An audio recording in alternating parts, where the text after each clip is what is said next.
دیکھیے انسانوں کی اکثریت تو ان پر مشتمل ہے جو بے حس ہوتے ہیں اور غبی ہوتے ہیں، جو ہو جائے ڈھیٹ انسان، کسی چیز کی کوئی خاص، بس اپنی فکر ہے، اپنے بطن اور فرج کے تقاضے ہیں، مال جمع کرنا ہے، اس سے آگے کوئی اور فکر نہیں، کوئی سوچ نہیں، کوئی احساسات نہیں۔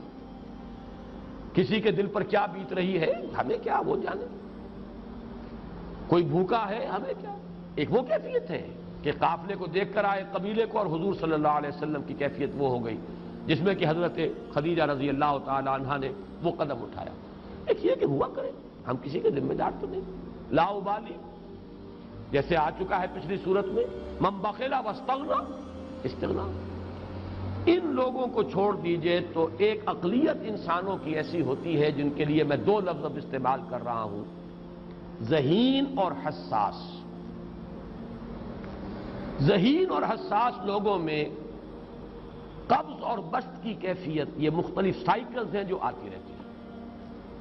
کبھی طبیعت میں پشمردگی ہے، دل بجھا ہوا سا ہے، کچھ نا امیدی سی ہے، خود اپنے اوپر اعتماد کی کمی محسوس ہو رہی ہے، مجھ میں صلاحیت نہیں ہے، میں کچھ نہیں کر سکتا، اب تک جو کچھ کیا بھی ہے، امنگ بھی ہے، امید بھی ہے، روشن پہلو نظر آ رہے ہیں۔ قبض کی کیفیت میں تاریک پہلو نظر آتے ہیں، مایوسی کے پہلو نظر آتے ہیں، پیسیمزم کی کیفیت، اور یہ جو بسط کی کیفیت ہے اس میں روشن پہلو۔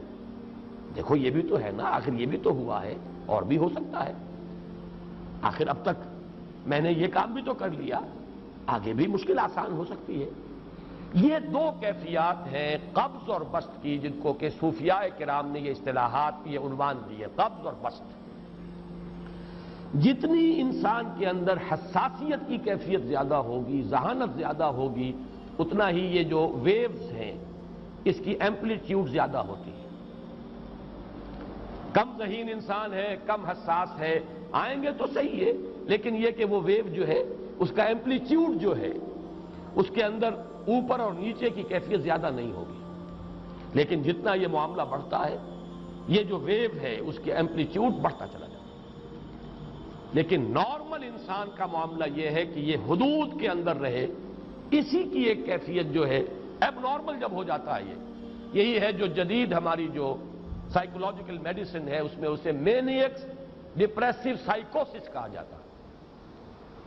مایوسی ہوئی تو اتنی ہوئی کہ جیسے کمر ٹوٹ کر رہ گئی، اور اسی ڈپریشن میں ہوتی ہیں خودکشیاں، خودکشی کر جاتا ہے، ڈپریشن۔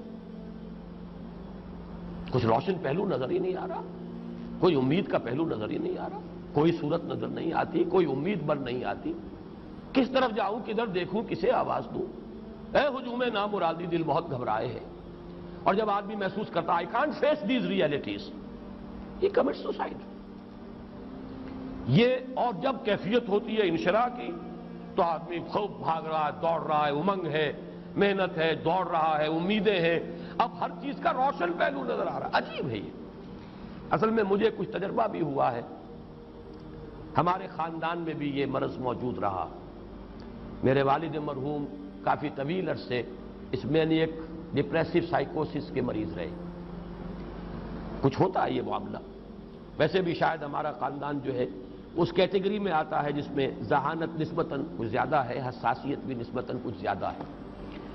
یہ دوسری بات ہے کہ کوئی شخص جو ہے یہ فلسفے کے طور پر اختیار کر لے کہ اپنے آپ کو ڈھیٹ بنا لینا ہے، یہ فلسفہ بھی بن سکتا ہے، لیکن یہ ہے کہ اگر آدمی چھوڑ دے اپنی طبیعت کو تو یہ دونوں کیفیات آتی ہیں۔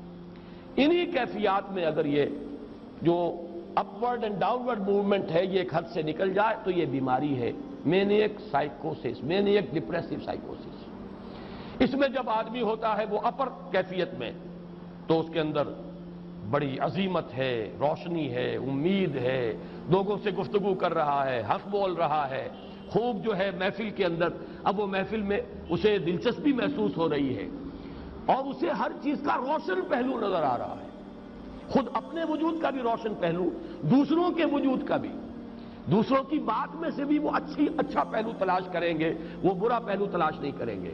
جب دوسری کیفیت ہے ڈپریشن کی، ہر ایک کی بات میں کوئی برائی نظر آئے گی، کوئی اس کی نیت کا فطور ہے، کوئی فساد ہے، کوئی یہ جو ہے بدنیتی کے ساتھ یہ بات کر رہا ہے، کوئی خیر کہیں ہے ہی نہیں، برائی ہی برائی ہے، مایوسی ہی مایوسی ہے، بدلی ہی بدلی ہے۔